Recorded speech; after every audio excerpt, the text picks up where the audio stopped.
It's a quest. It's a quest for fun. Well, The Rock says, why don't we just cut right to the chase? Okay, now he wants to get together. Well, he wants to talk. I want you to do me a favor. I want you to tell all your friends about me.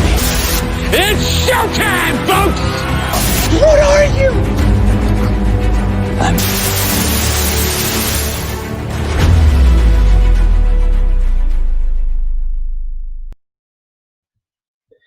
Greetings and salutations, everyone, and happy holidays. My name is Ryan of Neuroculture. This is another exciting episode we have of the interview series.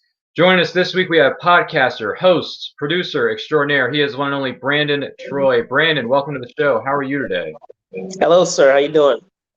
I'm doing well. Thank you so much for being with us. So to kind of start things off here, Brandon, what were some of your favorite movies or TV series growing up?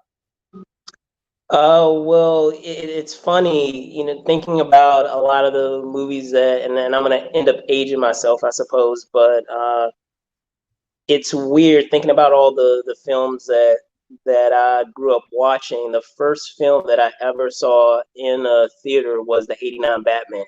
And it's kind of weird, like thinking back on it, like, wow, I was really, deeply embedded into geekdom and nerddom when it came to my choice of films. I mean, obviously I'm pretty diverse in terms of my love for films and the types of films I see, but it's just funny that was actually the very first film that I saw. That's a great pick. And as to date myself a little bit here, I also grew up watching Tim Burton's 1989 Batman. And still to this day, I cannot get enough of it. I love it to pieces. I can quote it endlessly. I just smile every time certain scenes occur on the screen during the course of the movie. And to let our audience know, for those of you who are joining us live, if you have any questions for our guest, Brandon, you can drop them in the live chat. We're going to be monitoring that as we go throughout the course of the show. We will save those questions for the end of the show, so just keep that in mind as we roll along. But good choice there with some DC love for The Dark Knight there, Brandon. Nice stuff. Got to give you credit where credit is due. So what made you decide to become a host, a podcaster, if you will? What brought that on? I would say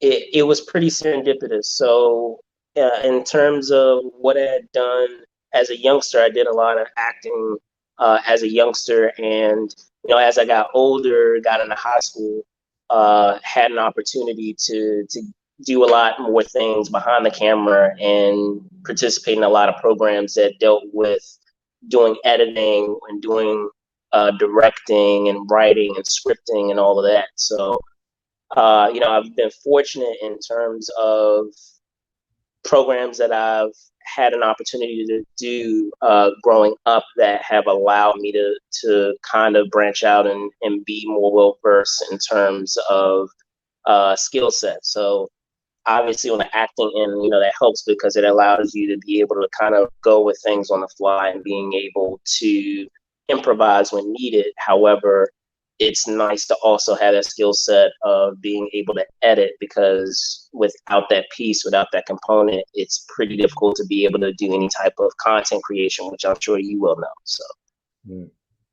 Yeah, absolutely, absolutely. Now, what would you say are some of the rewards of being a podcaster? I would say just in general, just that idea of being able to share a given idea to someone who may not otherwise know anything about it. It's always great when I have a guest on or am shining a light on a particular industry, a particular concentration of an industry, and always having someone comment on saying like, thanks so much for bringing this guest on. Now I'm actually going to look into it because like I wasn't even aware that this was something that was a thing.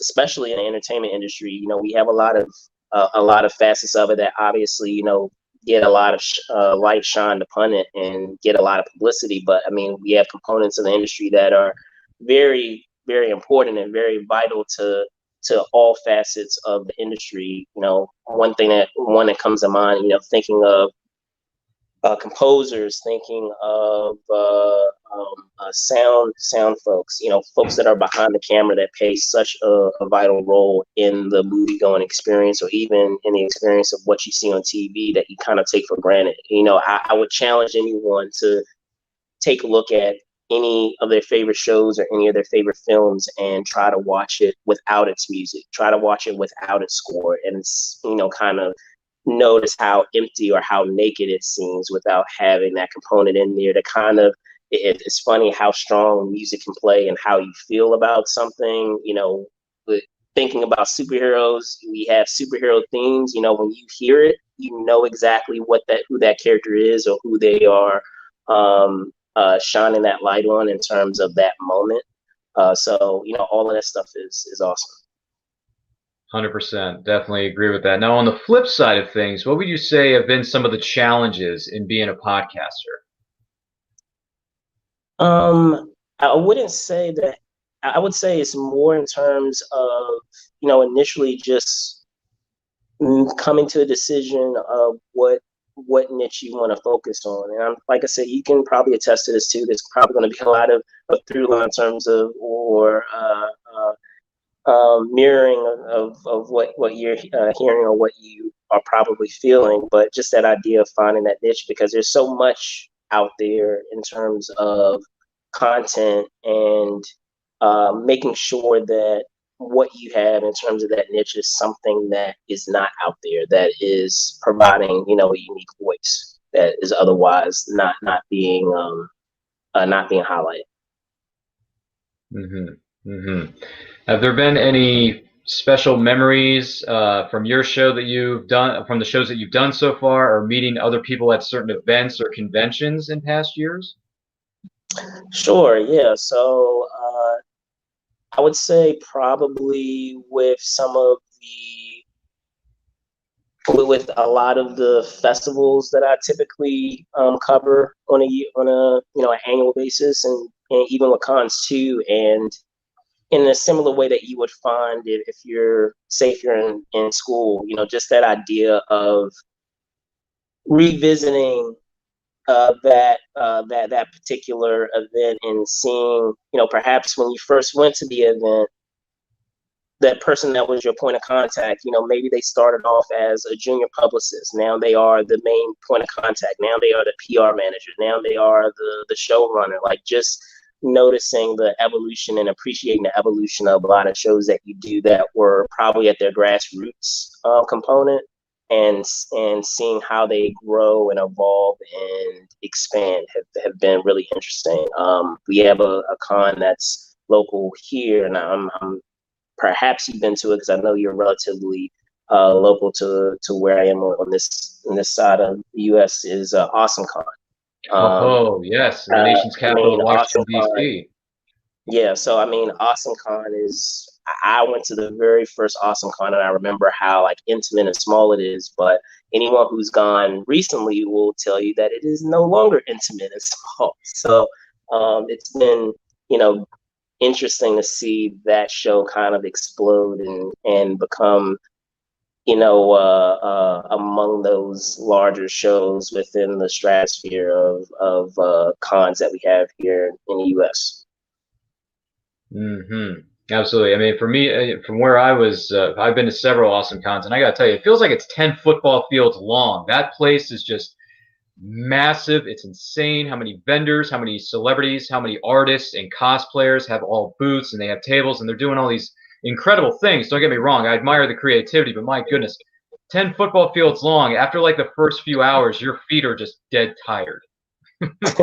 You're like, yeah. Why do you have to make this so cool, but yet so much? It takes a toll on you. It really does. Well, I will say this. I kind of leaped into the fire relatively early. My first con was San Diego. So, my goodness. in terms of being exposed to other cons, it's been interesting to see how big of a difference it is. In one respect, it obviously was very overwhelming to go that first year to San Diego because there's so much to do. I don't know if you've ever been, but it's it was interesting because in comparing it to other shows that I've been to, obviously it's been a fascinating journey of saying, oh, okay, so like I can walk, around and not be shoulder to shoulder with people. Oh, okay, I can, go to a panel and not, have a situation. I'm not in that position as much anymore, but the first couple of years not going as a member of the media and going as an attendee, being in those like crazy lines for a lot of the program. So Man, San Diego. I have not been to San Diego Comic-Con personally, but it is on my bucket list. So we'll see how things roll in the next number of years. Is there one or two, maybe even three celebrities that you were very excited to either interview or meet up with at certain events? oh gosh, let me see. So I've been fortunate where I've had a chance to speak to a lot of folks from a lot of fandoms that I have, and so I guess on the anime end, thinking of like voice actors with like Dragon Ball Z, being fortunate to speak to Chris Sabat, who does Vegeta, obviously, Frieza. Brain farting on his name right now. I believe his name's also Chris, but he's the voice of Frieza as well as the producer of that show who does the voice of Piccolo. That was a surreal moment, having an opportunity to speak to them, and it's memorable because going back to what I was talking about with Comic-Con, the venue in which we did it was surreal, and then just the idea of wow, like I grew up watching this series, and now I'm actually speaking to the voice of a lot of these people. Sometimes you have a lot of those like pinch yourself moments where it's like, wow, I did not in a million years, feel that I would be in this moment. So talking on the venue, that was actually, it was during it was at San Diego Comic-Con, and it was for the promotion of Resurrection F a couple of years ago, and they had it at Petco Park. So we actually did the interviews at Petco Park, which was like across the street from the convention center. So I would say that there have been a couple of instances on red carpets that have been cool of being able to speak to various folks, whether it's been, I'm trying to brain fart. So William Shatner, or some of the folks that I'm thinking of offhand, or even in moderating opportunities. So being able to moderate a panel for I feel bad. I'm brain farting his name too. He Nolan North. For Nolan North, being able to moderate his panel, being able to moderate, the panel for Gotham, and being able to speak with them about the end of the series. So, I've had some great opportunities. There's so many. It's kind of hard to really narrow down like the best ones, because there have just been, a bunch of them that I can probably, name offhand that have been pretty awesome. Oh yeah, absolutely. If you go to one con, that's one thing, but when you go to a number of cons over a course of number of years, there's a lot of interactions that you have, and some stand out a little bit more so than others. So I completely understand that. Now, when it comes to certain fandoms, as fans, as geeks, as nerds, we all have collectibles in our personal collection, our collection room, if you want to call it that. Whatever. I'm just spitballing here. But when it comes to certain collectibles and stuff, is there a certain fandom that you have more collectibles of than another? Is there a certain fandom that you just love collecting certain items from? No, not necessarily. I would say it's more. I value how unique that particular item is in that moment. So I and collecting Funkos, I would say that's probably my only guilty pleasure, is getting Funkos. And a lot of times we have some pretty crazy, weird ones that are out there. So I would say the ones that are like pretty like crazy and weird, and something that would seem as if it would be one that if I don't purchase it then and there, I probably will never see again. I feel entitled to buy one. All right, all right. You don't So want to like, miss give me any an example. opportunities. I have You want to strike while the iron is hot. Right. So, like, give me an example. I mean, I have ones that are from all over the place of pop culture. So, like, I have ones for film, ones for games, ones for music. Like, I have a Prince one, and I was like, when am I gonna find another Prince Funko? Like, and he has like the triple sunglass is on the figure. I was like, oh yeah, I need to get this one. I don't think I'm ever gonna find anything like this if I don't get it now. So. Very, very unique. Very unique. Yeah. Yes, I know a number of individuals who have several, if not hundreds, of Funko Pops within their collection. Now, granted, I have some of myself. I don't have quite as many as some others do, but then again, it's never been a competition. And plus, who's counting? Sure. So we can always we can always keep that in mind when it comes to certain things. We're talking with Brandon Troy here, a podcaster, a host, and producer. If you have any questions for him, we're going to save those questions for the end of the show. So feel free to drop them in the live chat. We're going to be monitoring that as you go throughout the course of today's show. So feel free to keep that in mind. Boy, once you mention the word collectibles, boy, we could just talk about that all day. Let me just put it to you that way for those of you who are watching us at home. Now, the next thing I have for you here, Brandon, what are some of your plans for your podcast moving forward? Are you going to keep it, strictly on the internet side of things? Once Earth reopens safely and we're all able to be around each other again, what's the first convention is on your mind? I mean, where do you want to take the Movers and Shakers Unlimited? That's a good question. Initially, it was for TV, and that may still end up being the case. The policies that we had was on Cox Cable. So, I mean, who knows? Like, I feel like if you try to pigeonhole yourself into saying, "Oh, I'm going to do X, Y, and Z," that it will kind of limit you creatively. And what I found is when I've been forced to pivot in terms of the situation, even now doing more virtual content, it's open doors for other opportunities too. So I just try to think of some creative ways to get the content out to the folks that subscribe to our website, and try to provide it in a way that is informative and interesting. I mean, that's probably the two things that I really focus on outside of anything else. All right, fair enough, fair enough. And we wish you the best of luck with those plans moving forward, even though we're all in the midst of a pandemic. Hopefully it'll end sooner rather than later, so we can get back onto the field and get back to going to conventions and seeing our friends, our families, and certain celebrities that we've been chopping at the bit, as it were, to meet at conventions, because conventions are just freaking amazing. But yes, as we can, and as I'm sure a number of our audience members and the two of us here can attest to. So to kind of flip things on its head a little bit here, just for a moment here, Brandon, have you ever worn clothing with the labels or the tags still attached? I probably I'm wearing one right now. I don't have the tag on it currently, but a lot of times with my caps, I'll still have the initial maybe not the hang tag on it, but I'll still have like the stickers that they normally have on it. Excuse me. Okay. All right. Gotcha. All right. And what would you say, what would be the worst movie sequel ever made? Ooh. I would say, I would put it this way.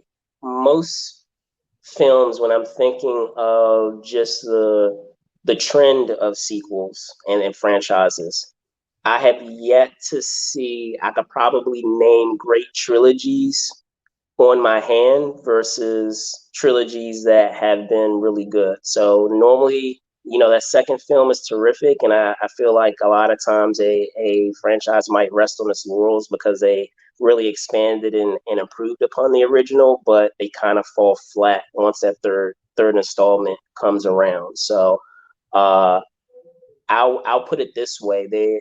As I said, there are very few trilogies that work. Captain America is a pretty good trilogy. Thinking of a few others, and I'll probably get flack for this, but hey, it's how I feel about it. Die Hard, I do enjoy the trilogy of Die Hard. I enjoy the trilogy of Scream. So like, and that's not even a popular one that a lot of people say that they enjoy as a package. So, but yeah, I would just say just generally, just trend wise, that's what I've come across. I'm typically leery, or I should say leery, but weary of there being third installments to a franchise because they're few and far between that actually work. I see. I see. All right, kind of working your way around that. Didn't want to necessarily name any sequels that have been horrible, but saying that certain franchises are a bit balanced more so than others. Absolutely. I could see that. I could see that. Real quick side note about Scream. I like Scream 1 and 4, but 2 and 3 I can go without. Okay, fair. Honestly, like Fair. 2 and 3 are just like, eh. 1 was was a trendsetter, and then when 4 Yes. was technically a reboot, they still brought back the original cast, and I'm like, this is a darn good film. Like I expected this to be good, but I didn't expect it to be this good. But that's just my 2 cents on the Scream franchise. Some people will defend all 3 installments and kind of pretend that the 4th one never happened. But then again, depends on who you ask and what day of the week it is. Yeah, yeah, but no, I'm pretty. I stick by my trilogy with Scream 4. I'm a little weary on, and don't get me wrong, you know, they're fourth installments that I enjoy a great deal, and you know, in going into them, I was a little skeptical of like, oh, here we go. Like Rambo was like that, but that fourth Rambo, I like. That fourth Die Hard, I like. So I mean, despite the fact that it is it was it wasn't rated R, and they watered it down to PG-13 in terms of the set pieces and what I expect out of that franchise. Like when I went in, I wasn't expecting to enjoy them at all, and they hold a special place for me. Those fourth installments. Okay, I can see that. Now by the way, there is an actual R-rated extended cut of Live Free or Die Hard. So there is the Right. 13 cut, but there's also the R-rated. So theatrical cut. Yeah, there's a theatrical cut of PG-13, and then there's the unrated R-rated cut that actually does contain a little bit more violence and a little bit more maybe F-bombs. So Yes. if anyone's interested, feel free to look it up. It is online somewhere, or you can get it off Amazon or some other streaming service. I'm sure it's somewhere around here. You never know what you're going to find on the web. That could go in a couple of different directions. But anyhow, how about this? Which celebrity chef would you most like to make you dinner? Ooh.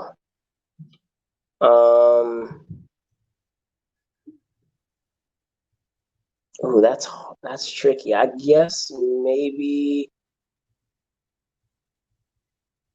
So maybe Bobby Flay, because I enjoy most of the dishes that he makes. There are a few others, but again, like I'm brain farting on who on their names, but you know there are some great ones out there. I have to call myself out. I maybe watch a couple of shows here and there in terms of my viewage. A lot of it's like I'm trying to think the Donner Show. I'm not sure if it even still comes on, but it's basically like a breakdown of like hole in the wall places and various diners like across the country, and them talking about perhaps a particular dish, maybe who makes like the best hot dogs or who makes the best burgers, and they'll go across the country with diners and inns in various hole in the wall places. So. Okay. All right. Interesting names, interesting answers. No worries here. Any upcoming projects that you can tell us about? There are some fun ones coming up. So I will say this, for a lot of the fandoms that a lot of people enjoy film-wise, there are some fun ones coming up. There is in the near future, I guess I can say it now, they'll be doing a panel, and I believe you're actually a part of the event as well. So Harlequin, there'll be a panel happening on Saturday that me and a few others will be a part of, dealing with Arkham Asylum, which should be a lot of fun. So make sure you're there. And then outside of that, as I said, there are some fun things coming up, but I'm gonna hold them close to the vest because it'll be way more enjoyable, springing in upon you guys versus revealing them right now. All right. So it's fair to say the holiday season is not over, and there are plenty of special gifts for audiences still to come. Absolutely. Well, that's a positive thing to keep in mind as we roll along. We want to take this opportunity to thank Brandon Troy for being with us here this week as a guest on our interview series. Now, Brandon, before we go, where can everyone find you on social media and everything you have coming up? Yeah, so you can find me on Facebook. We do a lot of live streams on the Movers and Shakers page. So Move and Shake UNLTD on Facebook. On YouTube, we basically do encore episodes of our live streams. So you can find, repeat episodes there. However, we put some of our panels and other content that perhaps we don't typically live stream. You can also find on the YouTube channel. You can find us on Twitter at Move and Shake UNLTD, on Instagram at Movers Shakers Unlimited, and you can find me, Brandon Troy ENT, on Twitter, and Brandon Troy underscore ENT on Instagram. We are on track right now to hit 4K, so road to 4K. So be sure to like and subscribe. If you enjoy a lot of the content, make sure you invite others to like it as well. And as I said, this weekend we will be doing a panel for Arkham Asylum, talking about different villain psychosis. It will be at 5:00 with Harlequin. All right, that is amazing. Well, once again, thank you very much, Brandon Troy, for being here. My name is Ryan of Neuroculture. You can follow everything we're doing. Yeah, definitely, and thanks for being with us. And my name is Ryan of Neuroculture. You can find me and everything that we're doing here on the channel, on Facebook, Twitter, and Instagram at It's Neuroculture. New videos are dropping each and every week on our YouTube channel, so make sure you like, comment, subscribe, do all that stuff. And if you're wondering, where did those questions that Ryan was asking about come from? About a chef cooking someone dinner, or if you were gonna, meet up with someone or do this or that. Well, I'll tell you where they came from. Pod decks. Pod decks are the hottest new tool for podcasters looking to have more meaningful conversations or gamify their podcast. Simply shuffle up, ask a question, let the content roll. Get yours today at poddex.com, and make sure you use promo code NerdCulture to get 10% off your order. That is poddex.com. Use promo code NerdCulture to get 10% off your order. These cards are awesome-tacular. You will not be disappointed. In the meantime, to everyone out there, thank you all for watching us live and sharing this with your family, your friends, your coworkers. Don't forget, stay healthy, stay safe, stay strong, happy holidays, and watch movies.